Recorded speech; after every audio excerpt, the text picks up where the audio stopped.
Check your doors. Do it right now, before I even start.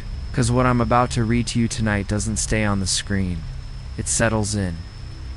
It moves into the spaces between what you know and what you can explain.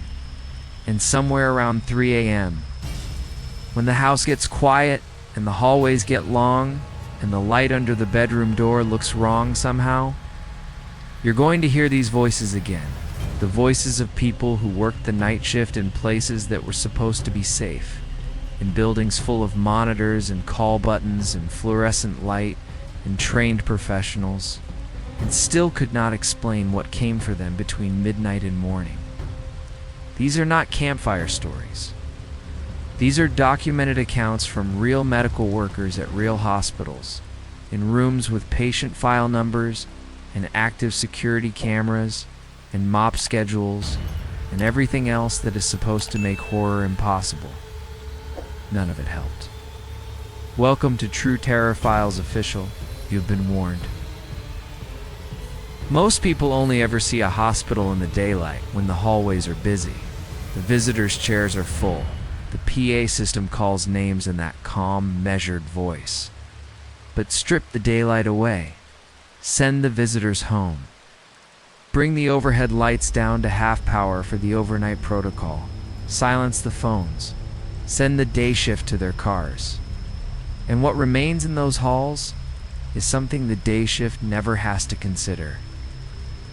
Tonight I'm bringing you 3 true accounts from hospital workers: a veteran cardiac ward nurse in rural Ohio, security guard at a New Orleans hospital, and a pediatric nurse in Minneapolis who each encountered something during the hours between midnight and dawn they have never been able to explain. Names have been changed to protect the people who trusted us with these stories. Everything else is exactly as they described it. Settle in. The night shift is starting. This is True Terror Files Official. Sarah had worked the night shift at Mercer County General in rural Ohio for 11 years, and in those 11 years on a cardiac ward, she had experienced the full weight of what that job carries, the slow accumulation of loss, the paperwork filed in the wake of a life, the way you learn to walk from a room where someone just died and continued your rounds without stopping because the other patients still need you. She was not the kind of woman who startled easily. She was not prone to imagination. She was, in the language of nurses who worked that shift long enough, someone who had made peace with what she had seen. Mr. Harold Vance arrived in room 412 on a Thursday in early October, a 74-year-old man with end-stage congestive heart failure, transferred from a clinic an hour's drive away, admitted with a prognosis measured in days. He was gentle in the specific way that good, quiet people are gentle. He apologized every time he pressed the call button, said please and thank you even when he was too weak to say much else. And he asked Sarah once, toward the end, whether she thought it hurt dying, or whether it was something you just fell into.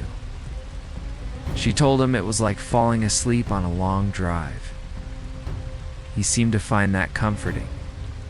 He died just past 3 a.m. on a Wednesday, quietly, with Sarah sitting beside him in the half-dark of room 412, holding his hand until the monitor ran flat and the room went still, in the way only rooms can go still after a person leaves them. She filed the paperwork. The room was cleaned, stripped, and placed on a 3-day protocol hold. It should have stayed empty.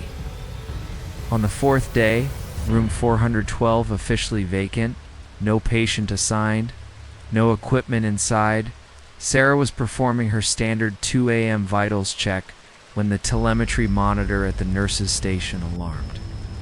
The alert was keyed to room 412. That was not possible. There were no telemetry leads in room 412. No patches, no monitor connections. Sarah had confirmed this herself when she stripped the room after Harold's death. The equipment didn't exist to generate a reading, but the monitor displayed one slow, slightly irregular. with a specific pattern of peaks and valleys that Sarah recognized before her brain had consciously processed what she was seeing. It was Harold Vance's cardiac rhythm, the exact rhythm she had watched for 6 hours as it slowly deteriorated and finally stopped. She pushed it open and stood in the doorway for a moment before she could make herself step inside. The room was empty. Freshly made bed, clean linen, tight corners, the pillow on the left side of the bed. Harold had always slept on the left side, always arranged his pillow in a particular way. She had made that bed enough times to know was depressed deeply, in the shape of a head that had been resting there until very recently. And the call button, coiled on the bedside table where she had placed it after stripping the room, was damp. She picked it up. It was wet in the specific way that a hand gets wet. She set it down and returned to the nurse's station and called her charge nurse. Together, they reviewed the hallway camera footage. At 1:47 a.m., a figure in a hospital gown, slightly built, slow-moving, familiar in the specific shape of the shoulders, had stepped from the elevator, walked the length of the corridor, and entered room 412. The camera did not show the figure exiting, not in the hour that followed, not in the 3 hours after that. Security swept the room repeatedly. They found nothing. Sarah told herself it was equipment malfunction, a shadow, the particular tricks a tired mind plays in the small hours. She came back the next night. She returned every night that week. On the 6th night after Harold's death, the telemetry alarmed again at 2:14 a.m. Same room, same rhythm, and Sarah was already halfway down the hallway before she had consciously decided to move. The door was open this time. She had latched it during her last check. She was certain of it. She had developed the habit. She stepped into room 412 and stopped. The window sealed, 3rd floor, overlooking the parking lot, was fogged on the exterior glass. Cold night pressing against the warm interior, condensation on the outside surface. And in the condensation, pressed from outside the glass with one careful, slightly unsteady finger, in the handwriting of an old man who had always been careful. "Thank you, Sarah." She checked the handwriting against Harold Vance's admission paperwork in the archive the next morning. The match was exact, the slight leftward lean of the capital T. The way the H connected to the A. She submitted her transfer request before her shift ended that morning. She still works nights at Mercy County General. She has not returned to the 3rd floor. She told me this story months later in a coffee shop in the middle of the afternoon, and the only thing she said about how it made her feel was this: that after 11 years of cardiac nights and the slow accumulation of loss, this was the first time she had ever felt certain that someone she cared for had found a way to say goodbye.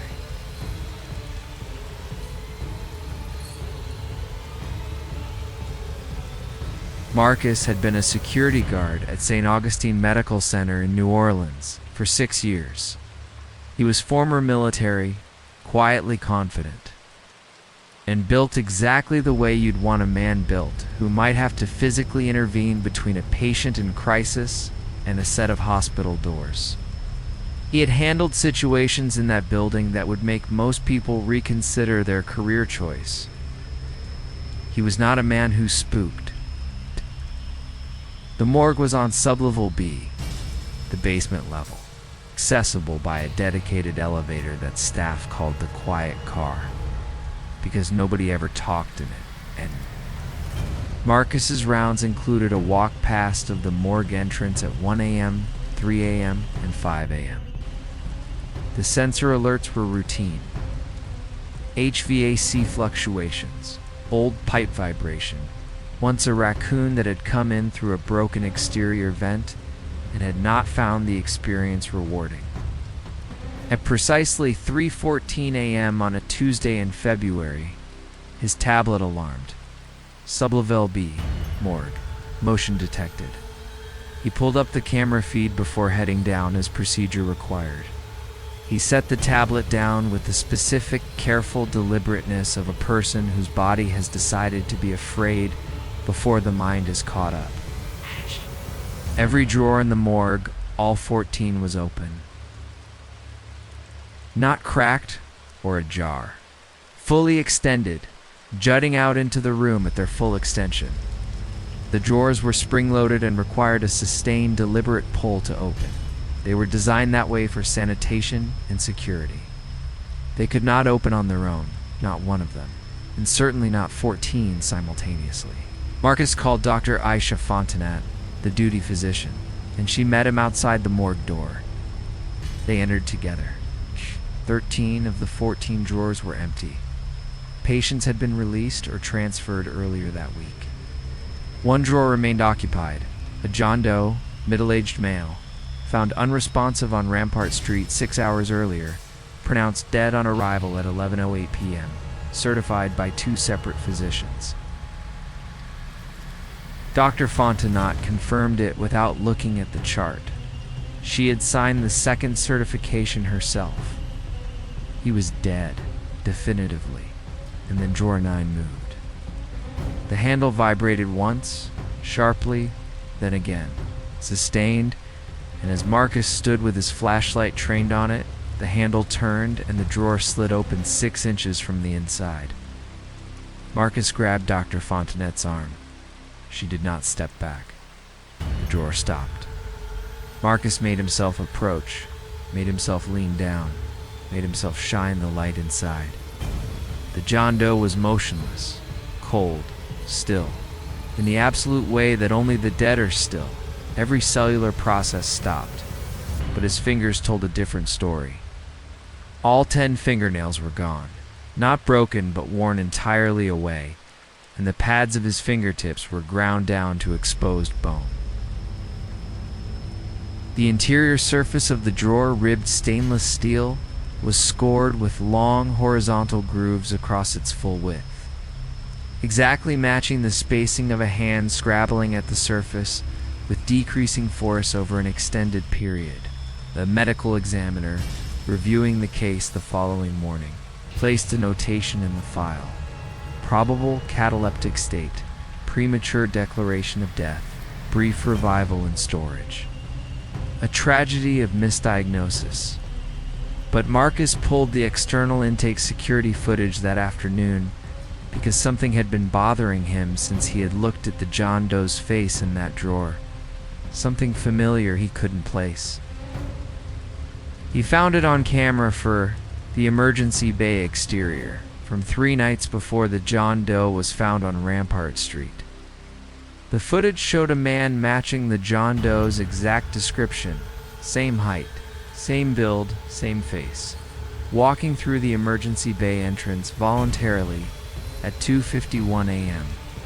He was not stumbling. He was not injured. He walked in under his own power with the particular calm of someone who knew where he was going. He was never checked in. No staff member on the 2 a.m. shift had any record of seeing him. He did not appear on any internal camera after entering the building. And the footage from 2:51 a.m. onward for the remainder of that camera's recording cycle showed him walking in. It did not show him walking out. Marcus filed his incident report. The John Doe was listed as an unidentified decedent. Cause of death revised to cardiac event. The case was closed. Marcus still works the night shift at St. Augustine.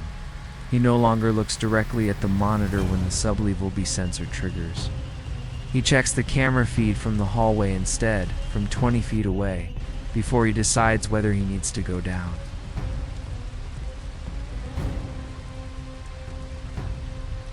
Alina was a pediatric nurse at Hennepin County Medical in Minneapolis, 15 years in that ward.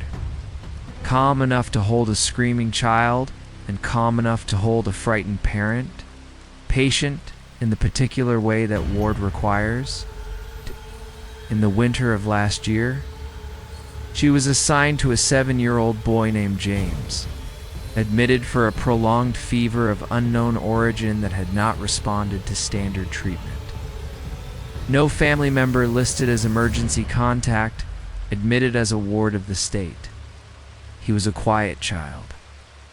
He sat very still and tracked things at the edges of rooms with clear gray eyes that seemed to be watching a fuller version of the space than anyone else could see. On his first night, he told Alina that the dark man at the window was back. They were on the 6th floor. The window was sealed. It was January. Alina smiled and said there was nothing there, and James nodded in the way of a child who has been through this before and is used to people saying that. By the second night, Alina began to notice that James knew things. At 11:45 p.m., he told her the nurse down the hallway was about to drop her tray.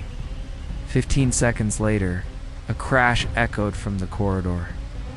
At 1:20 a.m., he told her the phone in her pocket was about to ring, that it would be her mother, and her mother would say she missed her.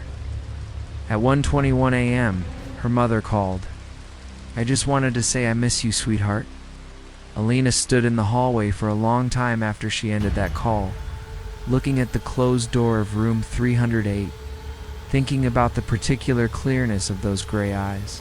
Went back in. James was looking at the window. She asked him carefully who the dark man was. James said the dark man didn't have a name, that he had been watching the building for a long time, that he liked it here because people came here to be afraid, and fear was something he recognized. Alina redirected the conversation and documented the exchange as fever-induced confabulation, and she meant to leave it there. She genuinely did, until the 4th night, when James took her hand during vitals check, looked at her with absolute directness, and said, "He says you need to check the parking garage tonight, before your shift ends." Sublevel 2. Near the yellow pillar, he released her hand and lay back and closed his eyes. Fever warm, apparently already half asleep. And Alina stood at the bedside for a moment that felt much longer than it was. She almost didn't go. She nearly wrote the note in the incident file as imaginative child, active fever monitoring recommended, and left it at exactly that. But at 4:30 a.m., 40 minutes before her shift ended, she walked to the parking garage because something in the quality of those gray eyes had made her feel that ignoring this would be the kind of decision she would not recover from Isley. Sublevel 2, yellow pillar. She heard the muffled knocking from inside the trunk of a gray sedan before she had even reached the right row. Rhythmic, weakening. The sound of a person who has been doing this for a very long time and is almost out of time entirely. Pamela Rhodes was 34 years old.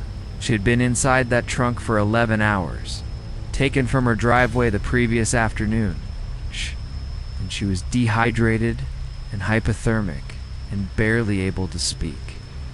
She survived. Alina stayed with the police until 5:15 a.m.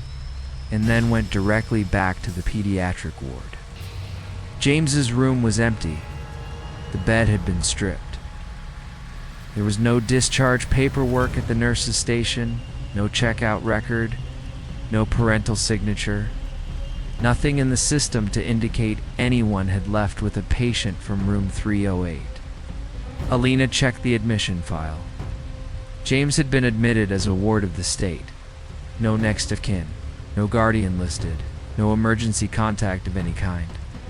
She pulled the corridor camera footage. At 3:13 a.m., the feed from the hallway outside room 308 went to static. It stayed static for 11 minutes and 14 seconds.